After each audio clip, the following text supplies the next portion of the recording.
Какво, моето момче, мисля, че не виждам, а? Какво ли се викаш да скалица днеска без сайсови и до скип? Да, на скип. Айде сега да смисли само фото, да ни дома да го дърпам. Има ли дежурен или няма? Така. Човек колкото пъти влезе в вашия клас, винаги нещо липсва. Онай ден липсваше и черната ръка. И аз няма да се учили. Ей го и той. Яла тук, бе, горголички. Ела мамино джунджофелче. Ела настъпаното ми противогащче. На класчето. Ей го на път от Апанчев, хубаво вижте. Кажи. Аз ти кажа аз на тебе. Добър ден. Добър ден. Дал ви Бог добро. Ами аз ако взема една гьостерица. Да, ще ръпша здраве. Извади се ръцете от джобовите. Ке влезли, а не съм съобщител. Ти къде ходиш, бе? Бяна, ядо развалени кружки, като ме напънам панна, ами тиранти не можа. Ами ти хубаво, че не си се сопнал от целия вътре. Аз бая се лъсна и ми оприя рамените. Съде се изпръска малко. Ето. Ти можеш ли без глупости, а? Можеш ли без глупости? Можеш, Айде, сядай си на мястото. Аз съм дежурнела.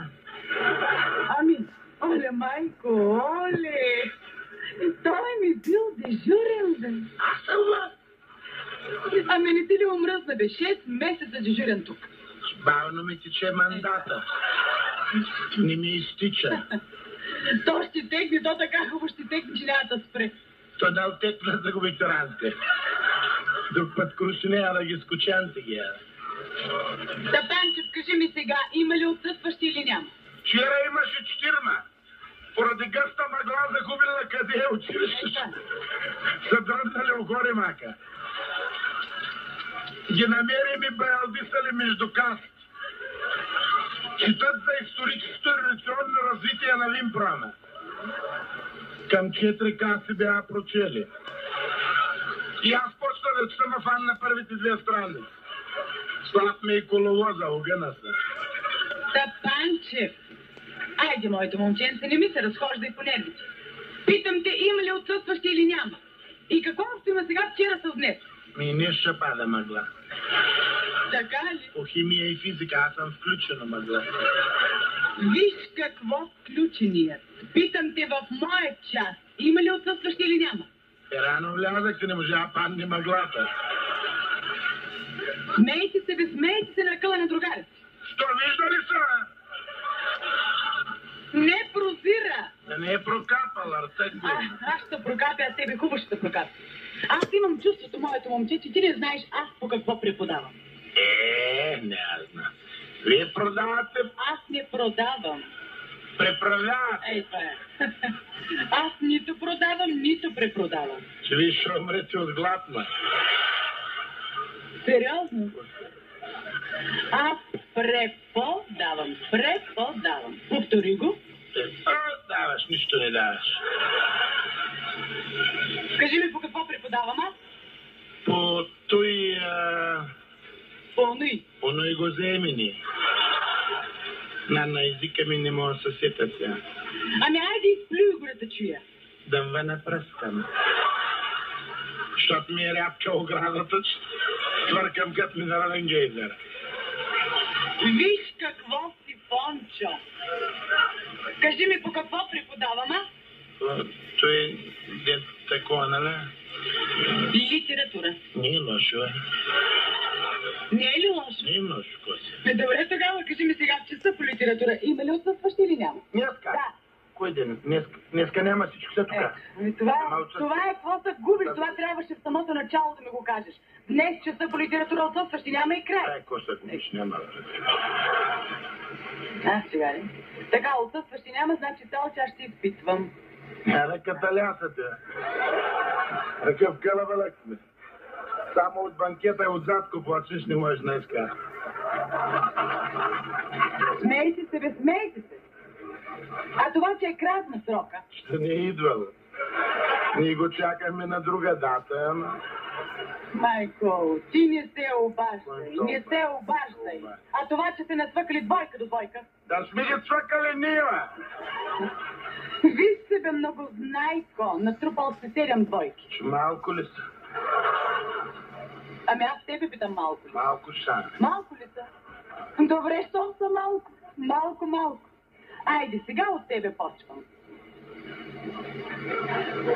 И я някой му подскаже, и я двойка на целия клас. Кой ще подскаже всички от мъглата? Кой ще подскаже? Стапанчев, кажи ми, какво домашно имахте? Моля? Какво домашно имахте? Имаме, ма тати го изпи. Той какво ли писа, не нафта да писа. Ама гледаме нафта намаляла, оди кът дизеле с къща. Ти чуваш ли се какво говориш? Загледана съм нещо. Ли? Искаш ли да те отпуша? Питам те, какво готвихте за домашно? Постни сърми с бял сос. Ей, това е. Тя баба ги завила да не довижда оне разбъркала ориза с барута. То лапне сърма гръмне. Обърнай ми се на галбит.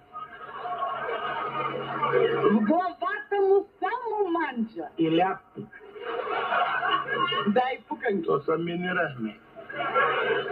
Питам те, темата, която дадохме миналия час по литература, коя е? Не запай, там няма нищо написано. Имаше, аз го питам и кой го изабърсал. Да, Панчев. Темата по литература е. Еде? Маската гледам най-виния, знаеш. Така ли? Добре, да предположим, че аз не я знам. Ай, ти я знаеш, кажи ме да я науча я. Час от ден ще я знам. Повтаряй след мен. Давай. Аз ще дам, аз така хубаварам, че ще бръкнеш. Инди да тогава. Нахален, безочлив, колкото си искаш. Поезията е извор на белоногата. Майко, на краконогата. Въздух под налягане. Поезията е извор на патриотично. На патриотично. Какво е това то? Окончанието за среден род по геометрия. Оле. За Хималайция, как беше? Прави го се. На патриотично. Да. Вдъхновение. Що щеш да издъхнеш? Айде сега повторим темата от начало. Поезията е извор на патриотичното вдъхновение. Ей, браво, бе! Браво, бе! Ти откри Америка, бе, Колумб! Кой? Колумб казах. Не от нашия курс не го знам. Ние сме който шайбата, той ще спира там, не е нашия. Ой, господи! Айде! Тишина, ученици, вашите другар ще говори. Айде, той ме е там. Настинал съм на течение съм спал. Това вече го чухме. Да не го повтарям, нали?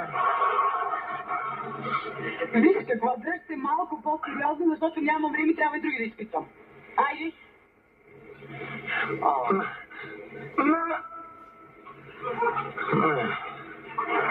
Загуби ми се веднага.